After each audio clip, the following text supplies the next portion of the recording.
Hey everybody, this is Andrew, and I'm here to share with you uh, some ideas about how to prepare for a KeyForge event and how to behave when you're at one.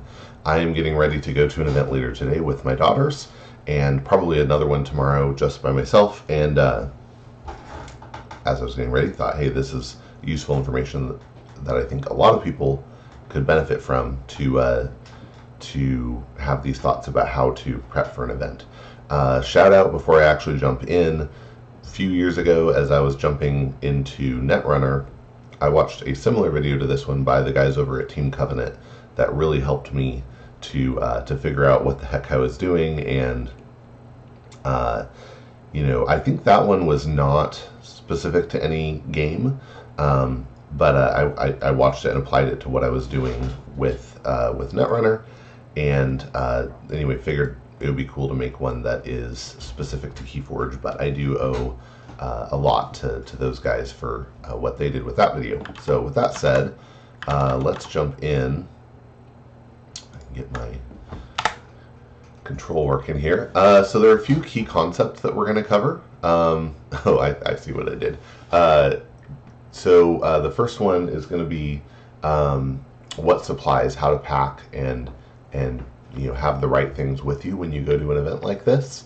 The second topic is going to be how to prepare and practice to get ready for an event. The third thing is what knowledge you should have as you're gearing up for an event. What do you need to know? And then oh, that's great what I did there. Yeah, before we talk about supplies, we'll talk about mindset actually, because I really think that's even more important. If you were to show up with most of your supplies missing but have the right mindset, you're going to have a much better time than if you have all the right supplies but the wrong mindset. And then the last topic that we'll cover is etiquette, how to behave at an event and be kind to other people and make it easy for them to be kind to you. So with that said, let's go ahead and get started talking about mindset. And the first thing that I want to cover here is getting enough sleep. There's an idea that I learned a while ago with a cool little acronym, HALT, that stands for hungry, angry, lonely, tired. And these are the mental states that you can be in that should be a red flag, that should tell you, oh hey, I'm in a danger zone, I need to be careful what I'm doing here. And so I think that applies here as well. If you didn't get enough sleep, you're going to have a harder time making good choices in your games. You're going to have a harder time regulating your mood and just being kind to people, whether you win or lose. So yeah, make sure you have enough sleep going into an event. Then even outside of sleep, I think it's really important to consider your health first above other elements of what's going on. So this would include not just sleep, but getting proper nutrition, eating, taking bathroom breaks. If you're in the middle of a game and you need to go to the bathroom, you should do that. You should let your opponent know, sorry, I need a bio break, and step out for a couple minutes to use the restroom. It's good if you can fit that in between matchups, but definitely recognize that the health is important and you need to take care of your body so that it can take care of you. If not only if you are hungry, but if you ate the wrong kinds of food that are making you feel bloated or obviously if I were wanting to win, drinking alcohol would probably be a bad idea. They're just things that and outside of just alcohol, there are things you could eat that would slow you down and make you more sluggish, and you probably don't want that. A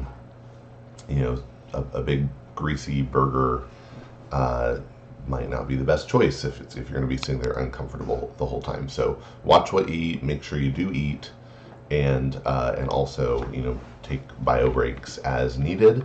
The better state your body's in, the better state your mind can be in. Know what you're there for. I personally am a really competitive person. I like to show up at these events trying to win. That's high up on my list of things I'm trying to achieve, but I'm also trying to have fun and connect with other people. Um, some people are just there to have fun. They don't care if they win. Uh, I would say, if you're only there to win, if that's the only thing going on in your mind, then that's probably a problem, and you need to have some other things going on, because you need to be able to have a good time if you don't win.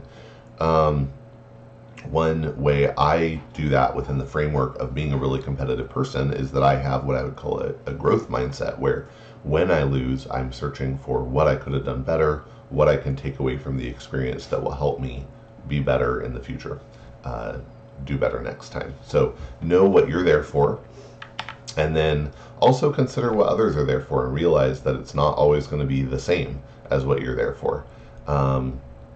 If someone else is there just to have fun and you're there to win, you can still play against each other, but just recognize that, crushing them with, your strongest deck, and having it be not even a close game is probably not an awesome experience for them.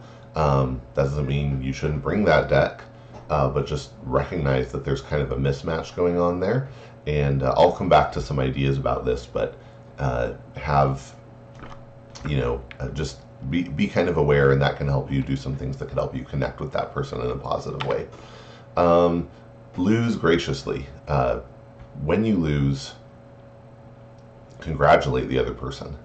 I think, yeah, I'll come back to that.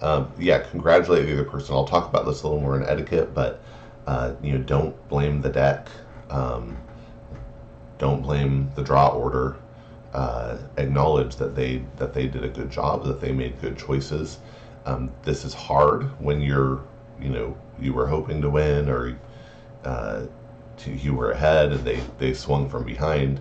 It can be frustrating, but just recognize it feels bad to win and then have someone just say, oh well, it's because you have a better deck, or you had a lucky draw. So don't be the person that puts someone else in that situation. When you win, try to be even more gracious. Again, more on this in the etiquette slide, but just recognize that it can be frustrating to lose, and you need to you want to make it easy for your opponent to, if they are in a growth mindset or just a fun mindset, make it easy for them to lean into that and not focus on losing. The obvious wrong thing to do here would be to gloat, but even beyond not gloating, I think there's some things you can do to be kind to people. This is something I struggle with, to be honest, because sometimes I struggle to read other people and understand what would be encouraging for them, but I think it's a really important thing to think about.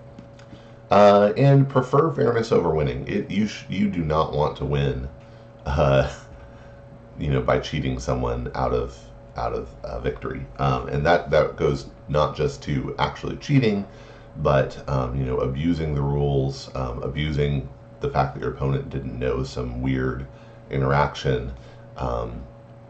Those are not fun ways to win. There was a game I played this last Wednesday, and I ended up winning the game. But early on in the game, my opponent started to make a particular play, and I forget what the interaction was, but I had something on the table that made it obviously the wrong choice for them to do what they did, and I just said, hey, are you familiar with how that interacts with this card that I have on the table? And they said, oh my goodness, I just wasn't thinking about that. Of course, that's the wrong move. Now, I mentioned it early, so no other information had been revealed, no other state had changed. And they said, oh yeah, clearly I just want to discard this card. And I felt really good about that. I knew there could be something they didn't know, or that I didn't know, that made it a good choice. But and even if that had cost me the game, I'd rather be playing against the best version of my opponent that doesn't, he was making good choices. Generally, he just missed one thing, and to win based on that on him just missing one thing doesn't feel good to me, and hopefully it doesn't feel good to you either. So,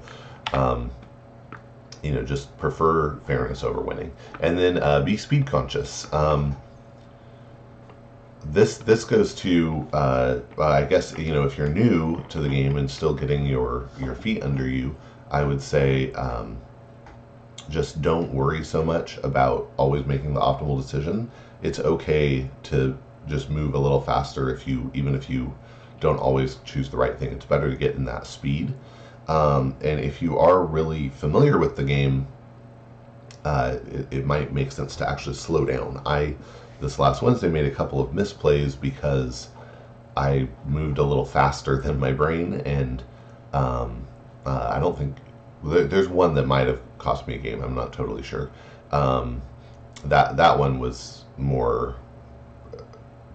I don't know if it was really due to speed. There were a couple that were due to speed that didn't cost me the game. I was ahead, I stayed ahead, but where I didn't read with the creature because I was just moving too fast. So be aware of that stuff. Okay, now let's talk about supplies. What do you need to bring to the event? The first and most obvious thing, if you're playing an Archon event, is you need to bring your deck or multiple decks. Obviously, if you're going to a sealed event, you don't need to bring a deck. I still do because I like having decks around to play casual or whatever. But yeah, if you're going to an Archon event, you need to bring a deck. Depending on the event, you might need to bring multiple decks, right? Survival or Triad, you need to bring multiple decks. So that's obvious and number one. Next thing is sleeves. For playing chainbound events and a certain low levels of events, you don't need sleeves. I like to have them because they protect the cards, and having a damaged card, the tournament rules are that if your card is damaged, it's up to the judge's discretion whether you get to continue the event with a proxy or not. But you can't go into the event with a really damaged card. So I like to keep my cards safe so that I can keep using them. So I like sleeves. I also like the feel of sleeves. I like the way my deck shuffles a lot better with sleeves on. So yeah, bring sleeves. And it's a good idea so if you're doing a sealed event, you want to bring enough sleeves to sleeve your whole deck. And either way, I bring extra sleeves because you don't know. You could be in the middle of the event and a sleeve gets split or something like that. And at that point, you need to replace the sleeve in order to not have that card be effectively marked. And so in order to solve that problem, I try to bring along some extra sleeves. That way I can just swap out that sleeve rather than having to buy a new set of sleeves and then re-sleeve the whole deck. Yeah, it's good to bring some extras. Okay, tokens. Make sure you have tournament legal tokens for all the things you need: amber, damage, stun, plus power, the keys, importantly, yeah, make sure you have all that stuff. And I like to have a mat. That's up to you, but I like to have one. So that's something I bring. Food and water, so that if you have time in between matches, you can replenish. That goes back to the health thing, but you can make sure that doesn't become something that's a distraction for you. And then I would say bring extras of everything. So I already talked about on the sleeve side, bringing some extras. In terms of decks, I also like to have some decks that I can use for casual. If a game goes real fast, I might ask my opponent, hey, do you want to play a quick casual game? And I've made the mistake a couple times of not bringing any, not great decks, and have felt bad because I won against somebody, said, hey, do you want to play a quick casual game? And only had a pretty good deck to pull out, and where I would have rather play something that had a really high chance of losing, just for fun and to give them, a good chance of having a good game in there.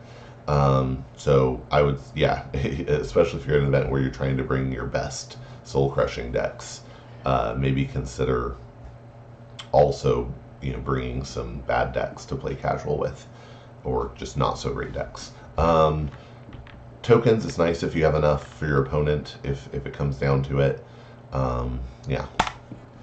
Okay, next up, how to practice. So this is a short section, but if you're going to an Archon event, make sure that you know the deck that you're bringing. You understand what it's good at, what it's not good at, and you've practiced enough to understand what are the things that you're trying to accomplish with the deck. How does it win? Don't do this so much that you don't get sleep or that you're not having fun. And this kind of goes back to the mindset thing, but there's in gambling they have a saying, that if it's not fun when you lose, then you need to stop. And I would say, it's the same with board games. If you're not having fun doing it, then you've gotten past the point. So take a step back.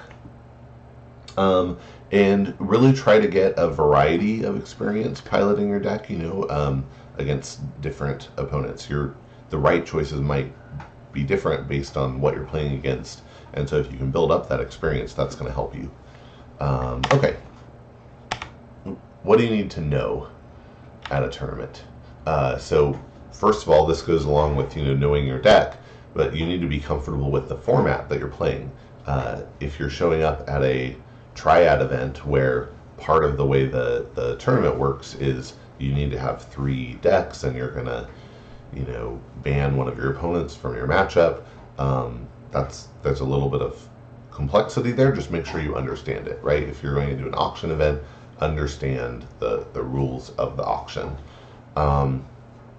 Just know what the parameters are that you're playing within. You should, if it's, well, especially if it's an Archon event, you need to understand the cards that are in your deck. Any of them that have complicated interactions, like for example, what is Poltergeist valid to play against? If I play Restringentus and Control the Weak, how does that interaction work? And it's changed, by the way, because they clarified things. These are important interactions to understand. Especially if you're the one bringing the cards, then you really need to understand those rules so that you can speedily get through any situations that come up.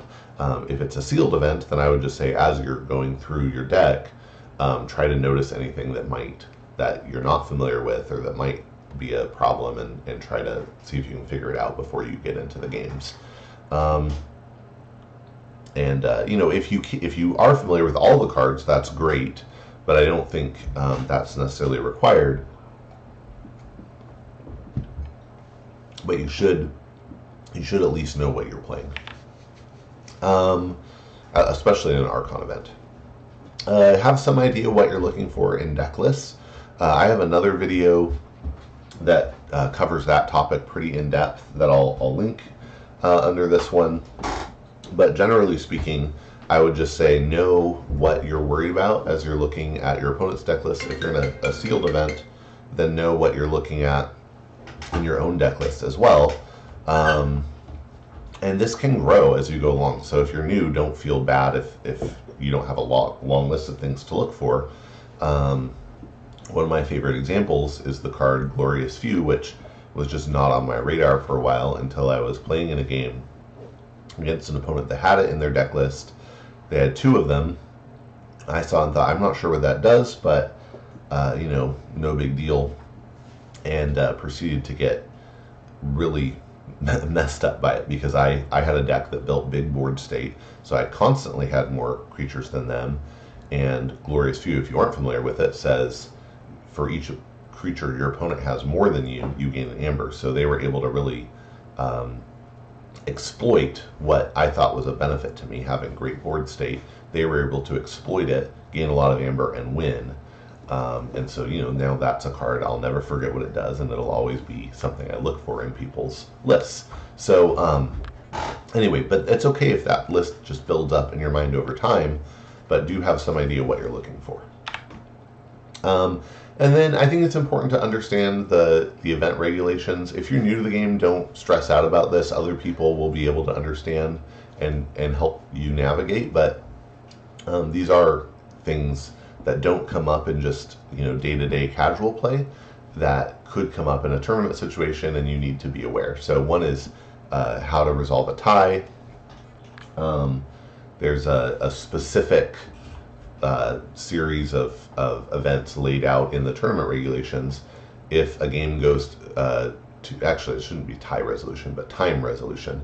If a game goes to time, and at the end of the time, it's not somebody forged through keys, but you run out of time, how do you resolve that game? There's a specific order in the tournament regulations, and somebody needs to know it. Judges should know it, but as a player, I like to know it. There was a game a couple weeks ago where the game was going really slowly. I was trying to play as fast as I could, but I could sense it was going to go to time. And so on my last turn, on what I knew would be the last turn, I made a different set of choices specifically around the fact that I knew how this resolution process worked. Understand how chains and mulligans interact. I've had some confusion at events about this, and in one case had somebody assert strongly it was a certain way, and they clarified it and it's this way. And I didn't want to argue about, I wasn't 100% confident, so I said, okay. But then before the next event I went to, I looked it up, double checked, and it was different. So at the next event, I said, oh yeah, it's actually this way. I can show you in the regulations if you want. So the way that works is if you have, let's say you have 7 chains at the start of a game because it's chain bound, or because of auction or adaptive or whatever. Let's say you're going first, you have 7 chains, you would draw 2 fewer cards, which would mean instead of 7 you would draw 5 cards, and then you have the chance to mulligan. And at that point you would drop down to 6 chains. At that point you have the chance to mulligan, and if you mulligan you draw 1 fewer card. So now we would be down from 5 to 4, and you do not lose another chain. So if I did mulligan, I'd be going into my first turn with 4 cards in my hand. I would play 1 card, and then my turn would end. At that point I would have 3 cards in my hand. I would say, I would check, okay, what do I need to draw up to? Well, at that point I would have 6 chains, so the answer would be draw up to 5. I would draw up to 5 and then lose a chain and be at 5 at the end of my first turn. So I would have lost 1 during the initial draw and then 1 at the end of my first turn. Anyway, so important to know that. Be aware of what tokens are legal and not. Again, at low-level events, this isn't super important, but for bigger events, this is going to matter. I think my biggest beef here is, dice are specifically not legal for tournaments, and there's good reasons for it. They're just a lot harder to work with. But some people really like them, and if judges don't say anything, I don't worry about it. But I do always keep an eye on what the dice say at the end of every turn, so that if something gets accidentally bumped, I know what's going on, and that's just a little more mental effort. But again, if you're at higher level events, you won't have to deal with that. And if you're at lower level events, this goes to what I'm going to cover in etiquette, but I just try to, be the person that's helping everybody get along, so I don't worry about it too much. And then it's important to remember no notes or outside knowledge. So that means now rules are not outside knowledge. When you are initially, if you're playing Archon, when you have that 2-minute window to look over your opponent's deck list, looking at it in the app is not considered outside knowledge. You're able to do that. You're able to look up what text is on cards. But for example, looking up SAS would be, I think, outside knowledge. That's you shouldn't do that before going into a game. And looking up their deck lists in the middle of a game would not be okay, because you're not allowed to take notes. So now you could look up, okay, there's this card on the table, what does this card do? But you should not be looking up their deck list in the middle of the game. And to that effect, one of the things I do after my opponent has finished reviewing my deck list, I'll turn that card over to use for pooling my amber on, but make sure that the list isn't still showing, because technically it shouldn't be. And if my opponent leaves theirs showing, I don't look at it, just to be fair. So yeah, you can't take notes throughout the course of the game. And here's one important thing, and this is, I think, especially important for new players. You should never hesitate to call a judge. If you're not sure, just call a judge. You raise your hand and you say, "Judge," and you should. It's always okay to do that. As an experienced player, I think it's really important to make space for other people to feel comfortable calling judges. So if my opponent says, "Oh, how does that work?" I'll explain, and if they seem confused, I'll say, "That's my understanding of it. You know, they clarified it in such and such a video. But if you're not comfortable, we can totally call a judge over. Not a problem at all. Do you want to call a judge over?" And if they hesitate at all, then I'll say, "Hey, I'm just going to call the judge. Judge, get the judge over, explain the situation." It's just better, and I'd rather teach people that it's good to call judges. There are some people who are just really focused on winning who will push against that and try to encourage people not to call judges, and I just don't think there's any place for that. So anything I can do to help people feel comfortable calling judges, I feel good about. Okay. All right, let's talk about etiquette. So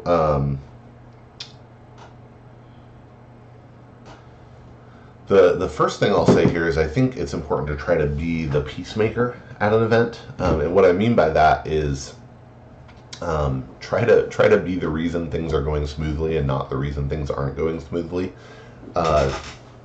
This is important for a lot of reasons. The first one I'll say is I'm not perfect about this. Sometimes I get a little too invested in winning and I feel salty. And I've been really thankful in those situations that my opponent was also on their end trying to be nice. And so things worked out pretty okay because they picked up the slack, right? And so 90% of the time when I'm in control of my emotions and having a good time, I want to be that person for other people, where if they're having a rough time, I make it easy for them to get back into having a good time. So really go out of your way to try to do that for people. If everybody is doing this 90% of the time, then that 10% where people are having a rough time, it should just be really easy for them to get through it okay. Cool. So next up, I would say if you're jumping into a game with somebody, it's really good to introduce yourself. Say, "Hi, my name is so and so. My name is Andrew. Nice to meet you." I think it's fine to ask how they've done so far in the tournament. It's okay if they don't answer. I don't like to answer that because I don't want to give my opponent some like, "Oh yeah, well, it really hurt my opponent when I did miasma," and then followed it up with the bait and switch, because like that, I want to use that on you, right? I don't want to tell you that it might be coming. So I will usually say, "Oh yeah, this is my record, right? I'm 2-1 or something." I don't want to go into more detail than that. Once in a while, I've said something like, "Oh yeah, it was close with the." Oh, you know what? I don't want to go into the details because it might come up, and just be honest about that and nice about it. But yeah, you should definitely introduce yourself. I like to offer my hand to shake, but I recognize some people aren't into that. For whatever reason, some of it, really out of their control. So I would never be offended if somebody didn't want to shake hands, but I like to offer. Ask before you touch somebody else's cards or tokens. You should be able to touch their cards and tokens. You have to cut their deck, right? And by the way, it is tournament legal to shuffle their deck. So you can move their cards around. Tokens aren't necessary for you to touch, but even even though I already cut their deck, if somebody has a card that I forgot the exact wording on it or something, I say, can I see that? Or I want to look at it, I will say, can I see that? Or can I look at that before I touch it, because I want them to feel like they're in control. Tokens are interesting. It's been kind of weird to me, the way some people act about tokens. But people are different. So I guess what I expected. Well, I guess I'm very used to Netrunner, and in a Netrunner, you have your own tokens. They only go on your cards. Really, you aren't putting your tokens on other people's cards or moving tokens around. So.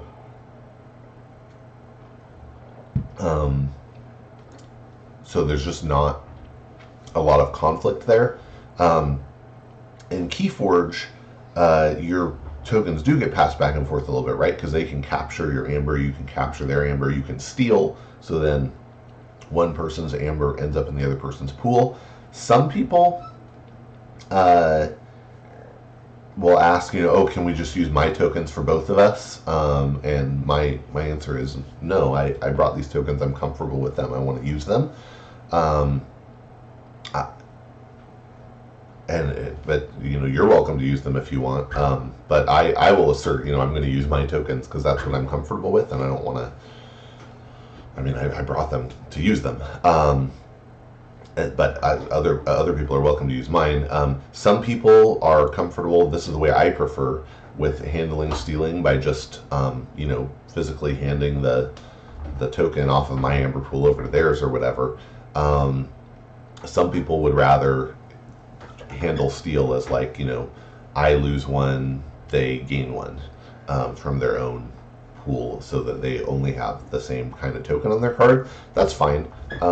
Just kind of be aware and work with people on that. You just need to make sure you physically watch it happen, right? I've had a couple times where an opponent was using dice, and there was I stole from them, and they were just a little slow to move the die, and so I was just watching it really closely. They weren't trying to cheat or anything like that. I just wanted to make sure because there was a lot going on, that we didn't mess up the board state. So just be aware of that. Address mistakes early. If you see an opponent miss a window that's not a May window, point it out. Say, oh, you have to do such and such. Say it right away. I mean, if they, as soon as they start saying, then now I'll play, say, whoa, do this. Personally, I'm in the habit of, when I play a card that has an amber printed on the side of it, I gain the amber before I do the card effect, because otherwise I'll forget. And I think that's really important. If you see your opponent miss gaining an amber that way, you need to tell them, oh, you didn't gain an amber from that card. Because that is how the game works, right? They need to do it. There are tournament regulation. There's an entry about how to address that, and it's that if it would benefit you, you need to have and you missed it. Your opponent can say, oh yeah, you can have that or not. It's kind of up to their discretion. But you are specifically not allowed to try to do anything that would lead to your opponent's missing triggers. And I would just say, do the right thing. If your opponent is missing a must trigger that would benefit them or hurt them, mention it right away. Fix it early. It's much easier that way. If it's a may, it's something they may do, I don't think you have any responsibility to point it out. But if you're playing more casual or chainbound or something, and you're trying to be nice, then you might say, oh, hey, did you intend to reap with that creature? But you don't have any obligation to do that. And certainly if you're playing in a more competitive format, I think that's fine. Again, it's always okay to call the judge. Just be quick to call the judge. It's not a bad thing. It's not mean. If your opponent is sure it's this way, doesn't matter. Call the judge. If you're sure but your opponent isn't convinced, just call the judge. It's always better to just take that off of you as the players. Try not to assume what other people are doing. I'll go back to that story this last Wednesday where somebody was playing a card. They made a mistake. They didn't notice my card, but when I brought it up to them, I said, "Hey, were you aware of this?" Because in my mind, it's possible that there's something they know that I don't that would mean what they were doing was a smart thing to do. That wasn't the case, but by asking it like that, "Hey, were you aware of this?" Number one, it means that if I'm wrong and it was a good choice because they have knowledge I don't, I feel less stupid. So it's a little bit of covering my own butt, but it's also, it gives them an opportunity to be smart, because he knew, he just hadn't noticed it, right? So he was able to say, "Oh yeah, I missed that. Woo. Do you mind if I take that back?" So, but if I had said, "Oh, you shouldn't do that," then that puts him in a situation where like I am asserting control over him or something weird like that, and he would have. I think he's a nice guy. He would have handled it graciously anyway. But if somebody says to me, "You can't," "Oh, you shouldn't do that," I'm more likely to get defensive and start to have a bad time than if they say, "Oh, hey, did you mean to blah blah blah." So anyway, try not to assume. Ask questions. Be kind. Okay. Be speed conscious. If you are really experienced and you know how everything works, sometimes it's easy to go, "Okay, I'm gonna play Urchin and steal one, and then I'm gonna it comes out ready because of the speed sigil. I'm gonna reap, then I'll kill it with Seeker Needle, and then I'll reap with Urchin, return the Urchin, or with Fagin, return the Urchin, steal." And your opponent is sitting there going, "Oh, what? How many Amber do I lose? Well, what happened? Well, you destroyed that." And you know exactly what happened. You didn't break any rules, but just be aware of where your opponent's at mentally in following what you're talking about. Again, about a week and a half ago, I had a situation where I was playing against a very competent opponent, but it was 4 games in. I think we were all a little tired, and I started going, "Okay, I do this, this, this, this," and they were like, "Whoa, whoa, whoa, hold on, what's going on?" I said, "Oh, I'm sorry. Let me go back. I'm going to do this. Then I'm going to do this," and it was just the right thing to do, to slow down a little bit. And I just got ahead of myself. So be aware. And if your opponent wants you to slow down a little bit, slow down. Fully talk through things as you're doing them. You don't have to go to a crawl, but be willing to slow down a little bit, and that'll help you make better decisions too. Again, if you're new, or just generally you're a deep thinker, you're really working through these decisions, be aware that you might need to speed up a little bit in order to help move the game along. And I think it's always, in my mind, it's always kind of disappointing to have a game go to time. So if you can try to help avoid that, sometimes it's going to happen just due to things being really grindy or whatnot. But just try to be aware of it and avoid it if you can. If you're the experienced person and you're playing against somebody who's newer and they're just playing a little slower, be gracious about that too, and give them time. It's not the end of the world if the game does go to time, but it's nice if we can get to a resolution. Okay, and then acknowledge the other player's skill. If they win, or even if they lose, just acknowledge that they did a good job. I really try to point out something specific. "Oh my goodness, you played this at a critical time that made it really hard on me. Ooh, I can't believe that I was able to come back from that." If you won, right? That's a really good way to make your opponent feel like, "Oh yeah, they did a good thing." If you lose, man, saying, "Oh yeah, well your deck's so good. Wow, great job with having a good deck." It's just a jerk move. Don't do that. You can acknowledge their deck was good. Oh wow, that's a crazy deck. Um, you played such and such a card at a really critical moment, and really capitalized on what you had available to you. Is a good way to acknowledge both. Um, and then this is a little harder for me because I like to go into troubleshooting mode, and I'm immediately thinking, okay, what do I need to learn? What do I need to do better? But I have to get a little better at not blaming it all on myself. There was a situation a few days ago where I maybe could have won a game if I'd played something a little bit differently, and I pointed it out, and I think the other player felt a little cheated by that, and was like, well, I think we both made really good decisions, and I stopped and said, okay, no, you're right, we both played really well, but I was just going to troubleshooting, and I don't know how it would have turned out if I played it differently, but they played really well. I was just in troubleshooting mode, and sometimes that's not the right direction to go. If you win, just recognize you might be the person who goes immediately into what do I need to learn. Your opponent might not be that way, and if you win against an opponent that isn't ready to talk about that, then going like, oh yeah, you should have done blah blah blah blah blah, is going to feel really bad to them. So be aware of that. Okay, well that wraps this up. I think the key takeaway from the etiquette stuff, I think, is just to be kind. Try to really empathize with other people and be nice to them, and then and then I think as you go to these events, try to learn from them, even in terms of the preparation. You can use this as a sort of checklist.